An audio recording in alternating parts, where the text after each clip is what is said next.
Selamat siang Bu, selamat siang teman-teman. Pertama-tama, di sini saya akan menjelaskan tentang anatomi luar dan anatomi dalam Crescena gloriosa atau dikenal juga dengan kumbang hijau. Kumbang adalah serangga endotherigotes yang berarti mereka mengalami metamorfosis lengkap dengan serangkaian perubahan yang mencolok dan relatif terorganisir dalam struktur tubuh antara menetas dan menjadi dewasa setelah tahap kepompong yang tidak bergerak. Kumbang hijau adalah kumbang yang mayoritasnya hidup di pohon dan paling sering hingga di daun. Kumbang ini termasuk binatang yang jinak, tidak takut dengan keberadaan manusia. Badannya yang berat membuat kumbang ini tidak sanggup terbang tinggi. Sistem pencernaan Crescena gloriosa. Pada umumnya, proses pencernaan dilakukan oleh midgut depan atau anterior dengan bantuan enzim midgut. Saluran pencernaan pada dasarnya terdiri atas faring yang pendek dan sempit, tetapi dapat melebar dan ampela yang kurang berkembang. Midgut atau bagian tengah saluran pencernaan yang bervariasi tergantung spesies dengan sejumlah sekung atau usus buntu. Dan hidgut atau kolon ascendens dengan panjang yang juga bervariasi. Sistem peredaran darah. Kumbang memiliki sistem peredaran darah terbuka lebih didasarkan pada hemolimfa daripada darah. Pembuluh bersegmen seperti hati menempel pada dinding dorsal hemokoel. Pembuluh ini memiliki lubang-lubang kecil yang disebut ostia dan mensirkulasikan hemolimfa dari rongga utama hemokoel keluar menuju rongga anterior di kepala. Sistem pernapasan. Secara kebanyakan serangga, kumbang menghirup udara. Mereka menghirup oksigen lalu menghembuskan karbon dioksida melalui sistem trakea. Udara memasuki tubuh melalui spirakel dan bersirkulasi di dalam hemokoel dalam sistem trakea dan trakeol yang dinding udaranya dapat berdifusi. Ini adalah salah satu contoh sistem pernapasan.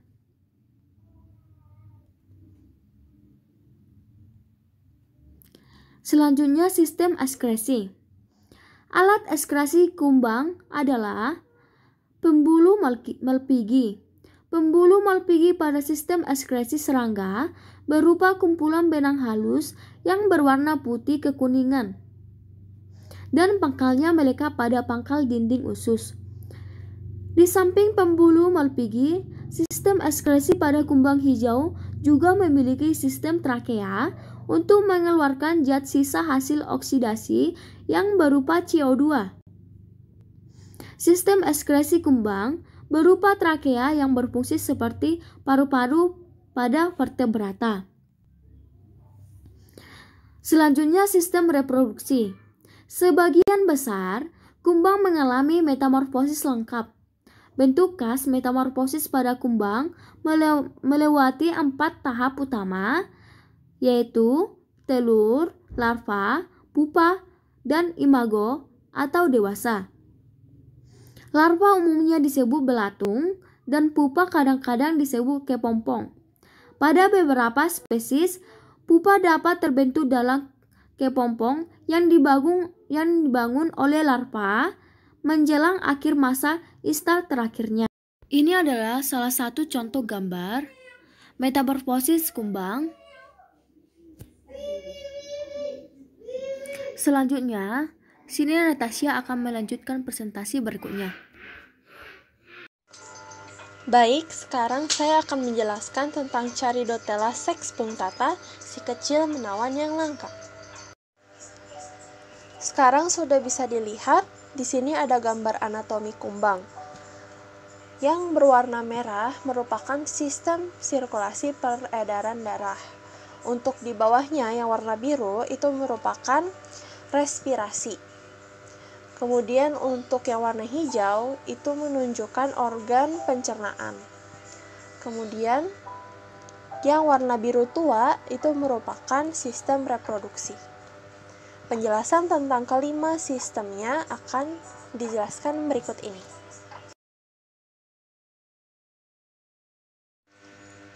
Sistem pencernaan serangga adalah sistem tertutup dengan satu tabung tertutup panjang atau kanal pencernaan yang berjalan memanjang melalui tubuh. Terdapat kanal pencernaan yang dibagi menjadi 3 bagian, yaitu foregut atau usus depan, midgut atau usus tengah, dan hindgut atau usus belakang. Ketiga bagian ini ditandai dengan warna hijau di gambar. Bisa dilihat terdapat 3 segmen depan, segmen kedua, dan segmen ketiga.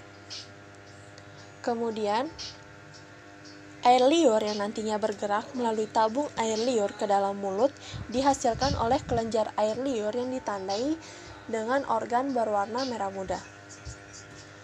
Air liur bercampur dengan makanan yang masuk. Bagian pertama kanal pencernaan adalah foregut. Dalam foregut terdapat penyimpanan makanan sebelum melewati midgut. Kemudian di midgut terjadi perombakan makanan melalui tindakan enzimatik. Hasil dari perombakan makanan tersebut kemudian menuju hindgut.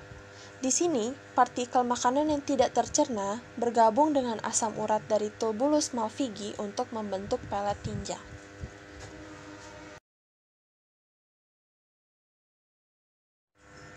Darah serangga tidak mengandung hemoglobin sehingga tidak berwarna merah. Ini merupakan ciri khas dari serangga. Karena tidak mengandung hemoglobin, darah serangga berfungsi untuk mengangkut zat makanan, tidak untuk mengangkut oksigen ataupun gas CO2. Gas-gas tersebut nantinya akan disalurkan melalui sistem trakea.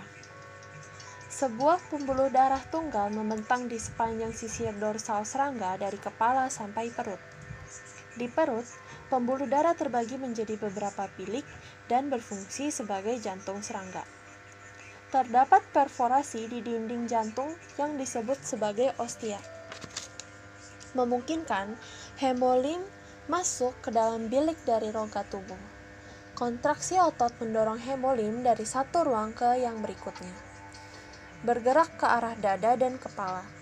Pembuluh darah langsung mengalirkan aliran hemolim ke kepala, dan darah serangga mengandung sekitar 10% hemosit, sebagian besar lagi adalah plasma berair.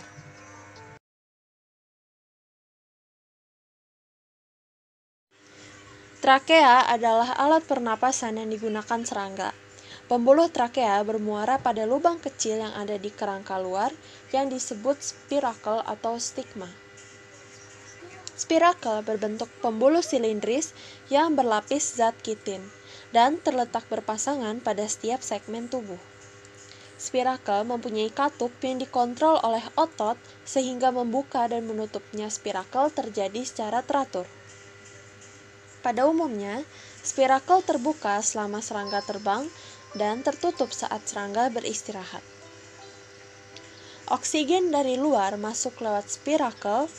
Kemudian, udara dari spiracle menuju pembuluh-pembuluh trakea dan selanjutnya pembuluh trakea bercabang lagi menjadi cabang halus yang disebut trakeolus sehingga dapat mencapai seluruh jaringan dan alat tubuh bagian dalam.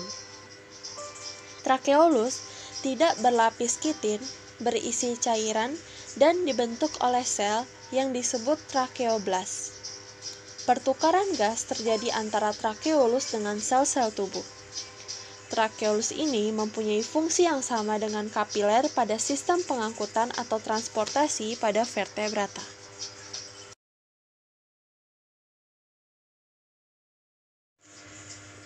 Tabung Malpighi bekerja dengan hindgut serangga untuk mengeluarkan produk limbah nitrogen. Produk limbah dari hemolim berdifusi ke dalam tubulus Malpighi dan kemudian diubah menjadi asam urat. Limbah semi-solid tersebut menguap ke dalam hindgut dan menjadi bagian dari tinja. Rektum serangga mempertahankan 90% air yang ada dalam pelet tinja dan menyerapnya kembali ke dalam tubuh. Fungsi ini memungkinkan serangga bertahan dan berkembang bahkan di iklim yang paling kering sekalipun.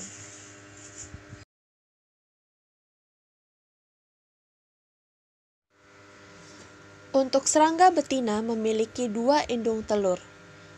Masing-masing terdiri dari banyak ruang fungsional yang disebut ovarioles, tempat produksi telur berlangsung. Telur kemudian dilepaskan ke saluran telur.